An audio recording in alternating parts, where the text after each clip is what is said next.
Hello dear students, welcome back to EduPod. I am myself Mohammed Shafi, BTech student at NIT Calicut. So, ഇന്ന് നമ്മൾ നോക്കാൻ പോകുന്നതെന്ന് വെച്ചാൽ നമ്മൾ ക്ലാസ് 11 മുതൽ JEE NEET പ്രിപ്പറേഷൻ തുടങ്ങണോ എന്നുള്ളതിനെ കുറിച്ചാണ്. സോ JEE NEET കീം ആസ്പിറൻസുകൾക്ക് ഈ വീഡിയോ വളരെയധികം ഉപകാരപ്പെടും. സോ ഈ വീഡിയോ മുഴുവനായിട്ടും കാണുക. ആദ്യമായിട്ട് പല സ്റ്റുഡൻസും നമ്മളെടുത്ത് ചോദിക്കുന്ന കാര്യമാണ്, നമ്മൾ +1 മുതൽ തന്നെ ഗൗരവകരമായിട്ട് എൻട്രൻസ് എക്സാമുകൾക്ക് പ്രാക്ടീസ് ചെയ്ത് പ്രിപ്പറേഷൻ സ്റ്റാർട്ട് ചെയ്യേണ്ടതുണ്ടോ എന്നുള്ളത്. പിന്നെ +2 എത്തിയിട്ട് സ്റ്റാർട്ട് ചെയ്താൽ പോരെ എന്നും പലരും ചോദിക്കാറുണ്ട്. ഇതിൻ്റെ ഹോണസ്റ്റ് റിവ്യൂ, ഇതെന്താണ് ഇതിൽ സംഭവിക്കാൻ പോകുന്നത് എന്നൊക്കെ നമ്മൾ മുഴുവനായിട്ടും ഈ വീഡിയോയിൽ ഡിസ്കസ് ചെയ്യുന്നതാണ്. സോ വീഡിയോയിലേക്ക് കടക്കാം. ആദ്യമായിട്ട് ഇത് റിയാലിറ്റി എന്ന് പറഞ്ഞാൽ നമ്മുടെ സിലബസ് എക്സാം അഥവാ സ്കൂൾ എക്സാമുകളിൽ നിന്നാണ് നമ്മുടെ ലക്ഷ്യമെങ്കിൽ നമ്മൾ സ്കൂൾ എക്സാമിന് മാത്രം പ്രിപ്പയർ ചെയ്യുന്നത് കൊണ്ട് JEE NEET സ്കൂൾ സാധാരണ എക്സാം പോലുള്ള എക്സാം അല്ല. പിന്നെ വെറും സിലബസ് കാണാതെ പഠിച്ചിട്ട് പോയത് കൊണ്ട് നമ്മൾക്ക് പ്രത്യേകിച്ച് അതിലൊരു അപ്പർ ഹാൻഡും സാധനങ്ങളൊന്നും കിട്ടാൻ പോകുന്നില്ല. കാരണം JEE NEET എക്സാമുകൾക്ക് മെയിൻലി ചോദിക്കുന്നത് എന്ന് പറഞ്ഞാൽ അപ്ലിക്കേഷൻ മോഡ് ഓഫ് ക്വസ്റ്റ്യൻസ് ആണ്. അപ്പോൾ അപ്ലിക്കേഷൻ ലെവലിൽ നമ്മൾ കാര്യങ്ങൾ മനസ്സിലാക്കിയിരിക്കണം. അപ്പോൾ നമ്മൾ JEE NEETലേക്ക് പോവുകയാണെങ്കിൽ പിന്നെ മറ്റൊരു ഡിഫറൻസ് എന്ന് പറഞ്ഞാൽ ഇതൊരു സിലബസ് എക്സാം ആണ്. അതായത് നമ്മൾ പഠിച്ചാൽ നമ്മൾക്ക് മാർക്ക് കിട്ടും. ബട്ട് ഇതെന്ന് പറയുന്നത് ഒരു കോമ്പറ്റേറ്റീവ് എക്സാം ആണ്. JEE NEET ബാക്കിയുള്ള എല്ലാ എൻട്രൻസ് എക്സാമുകളും ഒരു കോമ്പറ്റേറ്റീവ് എക്സാം ആണ്. ആ കോമ്പറ്റേറ്റീവ് എക്സാം ആയതുകൊണ്ട് തന്നെ നമ്മൾ പഠിച്ചാൽ മാത്രം പോലെ നമ്മൾ ബാക്കിയുള്ളവരെക്കാൾ മുകളിൽ പഠിക്കണം എന്നുള്ളത് നിർബന്ധമാവുകയാണ്. അതൊരു മത്സര പരീക്ഷയായി മാറുകയാണ്. ഇത് ലക്ഷക്കണക്കിന് പേര് വിദ്യാർത്ഥികൾ മത്സരിക്കുന്ന ഒരു നാഷണൽ ലെവൽ കോമ്പറ്റേറ്റീവ് എക്സാം ആയതുകൊണ്ട് തന്നെ അതിന് നമ്മൾ നേരത്തെ തുടങ്ങേണ്ടത് അനിവാര്യമാണ്. ദെൻ വൈ ക്ലാസ് 11 മാറ്റേഴ്സ് എന്ന് ചോദിക്കുമ്പോൾ നമ്മുടെ JEE NEET സിലബസിലെ ഒരു 50% ഓഫ് കണ്ടന്റുകളും എന്ന് പറയാം, എന്ന് തന്നെ പറയാം. ആക്ച്വലി നമ്മുടെ ബയോളജിയുടെ കേസിൽ, അതായത് നീറ്റ് സ്റ്റുഡൻസിന്റെ നീറ്റ് ആസ്പിറൻസിന്റെ കേസിലേക്ക് പോവുകയാണെങ്കിൽ ബയോളജിയിൽ 50% അധികം എന്ന് പറയുന്നത് +1 ടോപ്പിക്കാണ്. ദെൻ ബാക്കിയുള്ള എല്ലാത്തിലും നമ്മുടെ ബേസ് ലെവൽ സാധനം എന്ന് പറയുന്നത്, അതായത് ഇപ്പോൾ വർക്ക് എനർജി പവറിലേക്ക് വരികയാണെങ്കിൽ വർക്ക് എനർജി പവറിലെ പല കൺസെപ്റ്റുകളും നമ്മൾ ഇലക്ട്രോസ്റ്റാറ്റിക്സിലടക്കം യൂസ് ചെയ്യേണ്ടതായിട്ട് വരുന്നുണ്ട്. സോ ആ ഒരു ബേസിക്, ആ ഒരു ഫൗണ്ടേഷൻ ലെവൽ സാധനം സ്ട്രോങ് ആക്കുക എന്നുള്ളതാണ്. പിന്നെ ദ ബിഗ്ഗസ്റ്റ് മിസ്റ്റേക്ക് എന്ന് പറയുന്നത് +2 എത്തിയിട്ട് ഗൗരവമായിട്ട് തുടങ്ങാം എന്ന് വിചാരിക്കുന്നതാണ്. അതിൽ മെയിൻ സാധനം എന്ന് പറയുന്നത് ഒന്നാമത്തേതായിട്ട് നമുക്ക് സമയം ഉണ്ടാവുകയില്ല എന്നുള്ളതാണ്. അതായത് നമുക്കിപ്പോൾ നോർമൽ സ്കൂൾ എക്സാം ആണെങ്കിൽ CBSEയുടെ കേസിലേക്ക് വരികയാണെങ്കിൽ അത് ഫെബ്രുവരിയിലാണ് നടക്കാൻ പോകുന്നത്. അതായത് +2 ഫെബ്രുവരിയിൽ നമുക്ക് എന്തുണ്ടാവും, സ്കൂൾ എക്സാം വരും.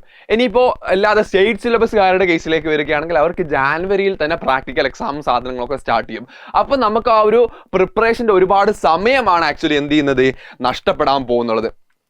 പിന്നെ ക്ലാസ് 11 മുതൽ സ്റ്റാർട്ട് ചെയ്താലുള്ള ഗുണങ്ങൾ എന്തൊക്കെയാണ്, ബെനിഫിറ്റ്സ് എന്തൊക്കെയാണെന്ന് നോക്കുകയാണെങ്കിൽ ഒന്നാമത് നമുക്ക് ഒരുപാട് സമയം കിട്ടുന്നു എന്നുള്ളതാണ്. ഞാൻ മുമ്പ് പറഞ്ഞു, നമുക്ക് ക്ലാസ് 12ലും ക്ലാസ് 11ലും ഒരേ അക്കാഡമിക് കലണ്ടർ പ്രകാരം ഒരേ ഡേയ്സ് ആണ് ഏതാണ്ട് കിട്ടുന്നുണ്ടാവുകയെങ്കിലും നമുക്ക് എന്തുണ്ട് ഡിഫറൻസ് വരുന്നത്, മോർ ടൈം. അതായത് CBSEയുടെ കേസിലേക്ക് വരികയാണെങ്കിൽ CBSEയിൽ എന്തില്ല, ക്ലാസ് 11ൽ ബോർഡ് എക്സാം ഇല്ല. പക്ഷേ ക്ലാസ് 12ൽ അവർക്ക് എന്തുണ്ട്, സെൻട്രൽ ഗവൺമെൻറ്റിൽ തന്നെ വരുന്ന CBSEയുടെ തന്നെ ബോർഡ് എക്സാം ഉണ്ട്. അപ്പോൾ CBSEയുടെ ബോർഡ് എക്സാം വരുന്നതുകൊണ്ട് തന്നെ അത് ഫെബ്രുവരിയിലാണ് ഏതാണ്ട് വരിക. സോ അത്രയും സമയം അവർക്ക് കുറച്ചായിരിക്കും. ബോർഡ് എക്സാമിൽ കൂടുതൽ സമയം ആ ഒരു സമയങ്ങളിൽ ഇൻവെസ്റ്റ് ചെയ്യേണ്ടത് കൊണ്ട് തന്നെ കോമ്പറ്റേറ്റീവ് എക്സാമുകൾക്ക് പ്രിപ്പയർ ചെയ്യാനുള്ള സമയം കുറയാനുള്ള സാധ്യതയുണ്ട്.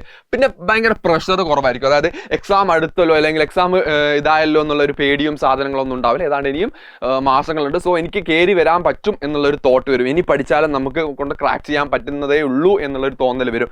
പിന്നെ മറ്റൊരു സാധനം എന്ന് പറയുന്ന ഒരു ബെറ്റർ ക്ലാരിറ്റി. അതായത് ഞാൻ നേരത്തെ പറഞ്ഞു വർക്ക് എനർജി പവറുള്ളതും അതുപോലെ ഒരുപാട് സാധനങ്ങൾ. ഇപ്പോൾ മോൾ കോൺസെപ്റ്റിലേക്ക് വരികയാണെങ്കിൽ മോൾ കോൺസെപ്റ്റ് എന്ന് പറയുന്നത് നമ്മുടെ ഫിസിക്കൽ കെമിസ്ട്രിയുടെ മൊത്തത്തിലുള്ള ബേസിക് ആണ്. അതോടൊപ്പം തന്നെ ജനറൽ ഓർഗാനിക് കെമിസ്ട്രി എന്ന് പറയുന്ന നമ്മുടെ GOC അഥവാ GOC എന്ന് പറയുന്ന നമ്മുടെ +1 കെമിസ്ട്രിയിലെ അവസാനത്തിൻ്റെ മുമ്പിലത്തെ ചാപ്റ്റർ ഓർഗാനിക്കിൻ്റെ മുഴുവനായിട്ടുള്ള ബേസ് ആണ്. സോ അങ്ങനെയുള്ള ബേസിക് ചാപ്റ്റേഴ്സ് നമുക്ക് ക്ലിയർ ആവുന്നതോടുകൂടി തന്നെ നമുക്ക് എന്ത് കിട്ടും, ആ ഒരു ബെറ്റർ ക്ലാരിറ്റി, എന്താണ് അവിടെ നടക്കുന്നത് എന്നതിനെ കുറിച്ചിട്ട് നല്ലൊരു ധാരണ കിട്ടും. അപ്പോൾ അതും നമ്മൾ എന്ത് ചെയ്യും, ക്ലാസ് 11ൽ നമ്മൾ നന്നായി പഠിച്ചാൽ നമ്മളെ ഹെൽപ്പ് ചെയ്യും. മറ്റൊരു സാധനം എന്ന് പറയുന്നത് സ്ട്രോങ് ഫൗണ്ടേഷൻ ആണ്. ഏത് അഡ്വാൻസ് ലെവൽ ഓഫ് ചോദ്യങ്ങൾ വന്നാലും നമുക്ക് ആ ഒരു ഫൗണ്ടേഷൻ ലെവൽ സാധനം ഉണ്ടെങ്കിൽ നമുക്ക് പയ്യെ അതിലേക്ക് എത്തിച്ചേരാൻ പറ്റും. അല്ലെങ്കിൽ അത് ക്ലാസ് എടുത്താൽ അല്ലെങ്കിൽ നമ്മൾ മറ്റൊരാളോടത്ത് പോയി ചോദിച്ചാൽ പോലും അത് നമുക്ക് മനസ്സിലാക്കിയെടുക്കാൻ പറ്റും. പിന്നെ ഒരുപാട് സമയം നമുക്ക് റിവിഷന് വേണ്ടി സ്പെൻഡ് ചെയ്യാൻ കൂടെ ഉണ്ടാകും. ഇനി നമ്മൾ ന്യൂമറിക്കൽ എക്സാമുകളിലേക്ക് വരികയാണെങ്കിൽ ഇപ്പം നമുക്ക് പലർക്കും പ്രശ്നമുള്ള സാധനമാണ് ഈ ന്യൂമറിക്കൽ ടൈപ്പ് ഓഫ് ക്വസ്റ്റ്യൻ ചെയ്യാൻ പറ്റുന്നില്ല എന്നുള്ളത്. അപ്പോൾ നമ്മൾ ഫസ്റ്റ് ഓഫ് ഓൾ പറയുകയാണെങ്കിൽ ഒരു +1 സ്റ്റുഡൻറ്റ് അല്ലെങ്കിൽ ക്ലാസ് 11 സ്റ്റുഡൻറ്റ് നോക്കുകയാണെങ്കിൽ അവൻ ഏതാണ് ഞാനിവിടെ എഴുതിയിട്ടുള്ളത് ഒരു 730 ദിവസമാണ്.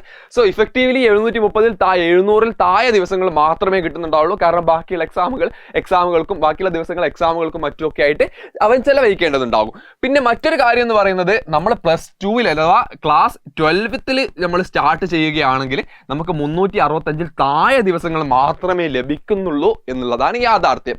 അപ്പം നമുക്ക് ഉണ്ടാവുന്ന പ്രഷർ അല്ലെങ്കിൽ അതോടൊപ്പം തന്നെ ഞാൻ നേരത്തെ പറഞ്ഞതുപോലെ ആ ഒരു ന്യൂമറിക്കൽ സോൾവിങ് എബിലിറ്റി നമുക്ക് അത്രയും പെട്ടെന്ന് നമ്മൾ ഉണ്ടാക്കിയെടുക്കേണ്ടതായിട്ടുമുണ്ട്. അതായത് അപ്ലിക്കേഷൻ ലെവൽ ഓഫ് ക്വസ്റ്റ്യൻസ് ആണ് മെയിൻലി ചെയ്യുക. ഒരു പാർട്ടോളം നീറ്റിനും കീമിനും ഒക്കെ ആ ഒരു അപ്ലിക്കേഷൻ ലെവൽ ഓഫ് ക്വസ്റ്റ്യൻസ് തന്നെയാണ് ഈ ഒരു റീസെന്റ് ഇയേഴ്സിൽ വന്നിട്ടുള്ളത്.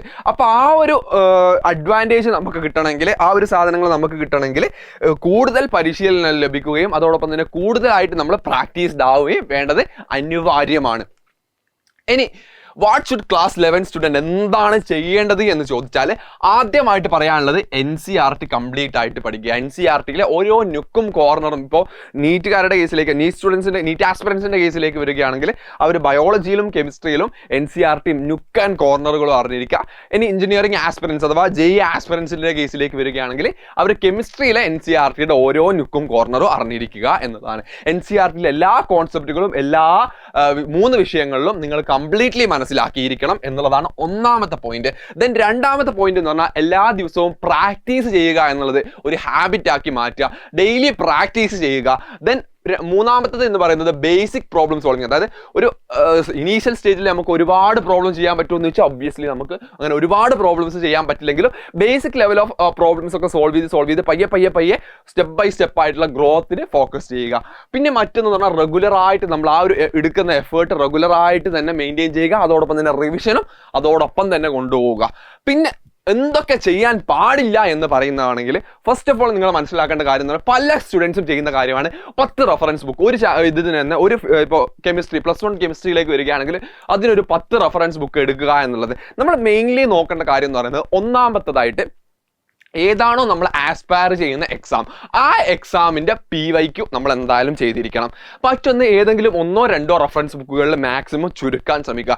ഒരുപാട് റെഫറൻസ് ബുക്കുകൾ എടുത്താൽ സംഭവിക്കുന്നത് വെച്ചാൽ ഇനീഷ്യലി നമുക്ക് ചെയ്യാൻ സമയം കിട്ടും. പക്ഷേ ഒരു കുറച്ചുകൂടെ അങ്ങോട്ട് ഒരു 2-3 ചാപ്റ്ററുകളൊക്കെ ആകുമ്പോൾ നമുക്ക് സമയം തികയാതെ വരികയും അവസാനം നമ്മൾ ഇത് ഒഴിവാക്കി പോവേണ്ട അവസ്ഥയിലേക്കും എത്തും. നമ്മളെ കൊണ്ട് നടക്കൂല എന്നുള്ള ഒരു തോട്ട് വരും. അപ്പോൾ മെയിൻലി നമ്മളൊരു സ്ട്രക്ചേർഡ് ആയിട്ട് പോവുക.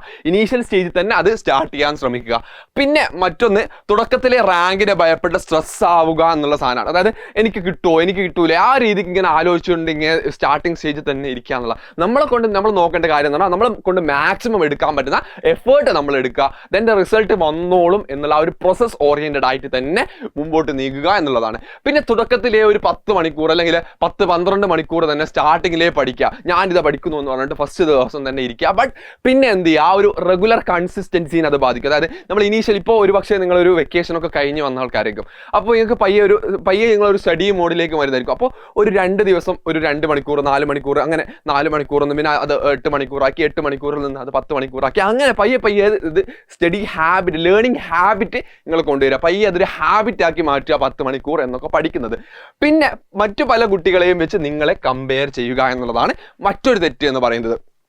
നിങ്ങൾ ഒരിക്കലും ചെയ്യാൻ പാടില്ലാത്തതാണ്. കാരണം നമ്മൾ ഒരുപക്ഷെ നമ്മൾ വന്ന ബാക്ക്ഗ്രൗണ്ടിൽ നിന്നായിരിക്കില്ല ബാക്കിയുള്ള ആൾക്കാർ വന്നിട്ടുണ്ടാവുക. അപ്പോൾ അവർക്ക് അതിൻ്റെതായ ഡിഫറൻസുകൾ ഉണ്ടാകും. സോ നമ്മൾ ആ ഒരു ഒരുപക്ഷെ നമുക്ക് അത്രത്തോളം ഫൗണ്ടേഷനും സാധനങ്ങളും ഉണ്ടായിക്കൊള്ളണം എന്നില്ല. അപ്പം നമ്മൾ എന്താണ് നമ്മൾ പ്രശ്നം, ആ പ്രശ്നത്തിൽ മാക്സിമം ടൈം ഇൻവെസ്റ്റ് ചെയ്യാൻ ശ്രമിക്കുക. ദെൻ സക്സസിനുള്ള ഫോർമുല എന്ന് പറഞ്ഞാൽ മറ്റൊന്നുമില്ല. ഒന്നാമത്തേതായിട്ട് നമ്മൾ കോൺസെപ്റ്റ് കറക്റ്റായിട്ട് അറിഞ്ഞിരിക്കുക. പിന്നെ പ്രാക്ടീസ് ചെയ്യുക. ദെൻ എന്ത് ചെയ്യുക, റിവിഷൻ ചെയ്യുക. ഒന്നാമത്തത് കോൺസെപ്റ്റ് ക്ലാസ്സിൽ നിന്ന് തന്നെ മാക്സിമം ഗ്രഹിച്ചെടുക്കാൻ ശ്രമിക്കുക. ഇൻ ബിറ്റ്വീൻ എന്തെങ്കിലുമൊക്കെ വിട്ടുപോയിട്ടുണ്ടെങ്കിൽ അത് മാക്സിമം സെർച്ച് ചെയ്ത് മറ്റുമൊക്കെ ആയിട്ട് കണ്ടുപിടിക്കുക, ബുക്സുകൾ ത്രൂ ഒക്കെ ആയിട്ട്. പിന്നെ മറ്റൊന്നെന്ന് പറയുന്നത് എന്താണ്, പ്രാക്ടീസ് തന്നെയാണ് പെർഫെക്റ്റ് ആക്കി മാറ്റുക. ഇനീഷ്യൽ സ്റ്റേജിൽ ഒരു പക്ഷേ നിങ്ങൾക്ക് പ്രാക്ടീസ് ചെയ്താൽ ക്വസ്റ്റ്യൻസ് ഒന്നും അധികം കിട്ടണം എന്നില്ല, എങ്കിൽ പോലും ഡെസ്പ് ആവാണ്ട് മാക്സിമം വീണ്ടും ചെയ്യാനുള്ള ഒരു ഇൻറ്റൻഷൻ നിങ്ങൾ കീപ്പ് ചെയ്തുകൊണ്ടിരിക്കുക. പിന്നെ റിവിഷൻ, മോക്ക് ടെസ്റ്റ്, പിന്നെ ഈ പറഞ്ഞ 4 സാധനങ്ങളും ഡെയിലി എല്ലാ ദിവസവും ചെയ്യുക. അതായത് ആ ഒരു കൺസിസ്റ്റൻസി മെയിൻറ്റെയിൻ ചെയ്യുക. ഇത് മൂന്നും ചെയ്താൽ നിങ്ങൾക്ക് നീറ്റ് അല്ലെങ്കിൽ ജെയിലേക്കുള്ള ദി സക്സസ് മന്ത്ര എന്ന് പറയുന്ന സാധനം ഇതാണ്. ദെൻ ഫൈനലി നമ്മുടെ അവസാനത്തെ ഉത്തരം, അതായത് +2 മുതൽ പ്രിപ്പറേഷൻ തുടങ്ങണോ എന്നുള്ളതിന് ഏതാണ്ട് നിങ്ങൾക്ക് കറക്റ്റ് ആയിട്ടുള്ള ഉത്തരം ഉണ്ടാകും. യെസ് എന്ന് തന്നെയാണ് ഞാനും പറയുന്നത്. കാരണം നിങ്ങൾക്ക് ആവശ്യത്തിന് സമയം നിങ്ങൾക്ക് ലഭിക്കുക ക്ലാസ് 11ലായിരിക്കും. മികച്ച ഫൗണ്ടേഷൻ, അതായത് ഞാൻ പറഞ്ഞു പല ചാപ്റ്റേഴ്സും എന്താണ് +1ഉം +2ഉം ഇന്റർ കണക്റ്റഡ് ആണ്. സോ ആ ഇന്റർ കണക്റ്റഡ് ആയിട്ടുള്ള ചാപ്റ്റേഴ്സ് ഒക്കെ മനസ്സിലാവാനും ആ ഒരു കോൺസെപ്റ്റ് ഒക്കെ കറക്റ്റായിട്ട് നിങ്ങൾക്ക് ഫോളോ അപ്പ് ചെയ്യാനും പറ്റണമെങ്കിൽ എന്ത് ചെയ്യണം? നിങ്ങൾ ക്ലാസ് 11th തൊട്ട് തന്നെ പ്രിപ്പറേഷൻ ചെയ്താൽ നിങ്ങൾക്ക് അതിൻ്റെതായ അഡ്വാൻറ്റേജ് തീർച്ചയായിട്ടും ഉണ്ടാകും. ദെൻ ഒരു കാര്യം മാത്രം, നേരത്തെ തുടങ്ങുന്നത് നല്ലതാണ്, എന്നാൽ തുടർച്ചയായി പഠിക്കുന്നതാണ് മെയിൻ പ്രധാനം എന്ന് പറയുന്നത്. അതായത് മറ്റൊന്നുമല്ല, ഞാൻ ഉദ്ദേശിച്ചത് consistency is the key to success എന്നുള്ളത് മാത്രമാണ്. സോ ഇപ്പം തന്നെ തുടങ്ങുക, ഇപ്പം തന്നെ കൺസിസ്റ്റന്റ് ആയിരിക്കുക. Then trust the process. Consistency നിങ്ങൾ നിങ്ങൾ പറഞ്ഞ ചിലപ്പോൾ ഒരുപക്ഷെ നിങ്ങൾ ക്ലാസ്സിലുള്ള ആൾക്കാർക്ക് നിങ്ങളെക്കാൾ ടാലന്റ് ഉണ്ടാകാം, പക്ഷെ കൺസിസ്റ്റൻസി ആണ് നിങ്ങളാക്കി മാറ്റുന്നത്, നിങ്ങളുടെ റാങ്കിലേക്ക് എത്തിക്കുന്നത് എന്ന് മാത്രമാണ് എനിക്ക് നിങ്ങളടുത്ത് പറയാനുള്ളത്. So by.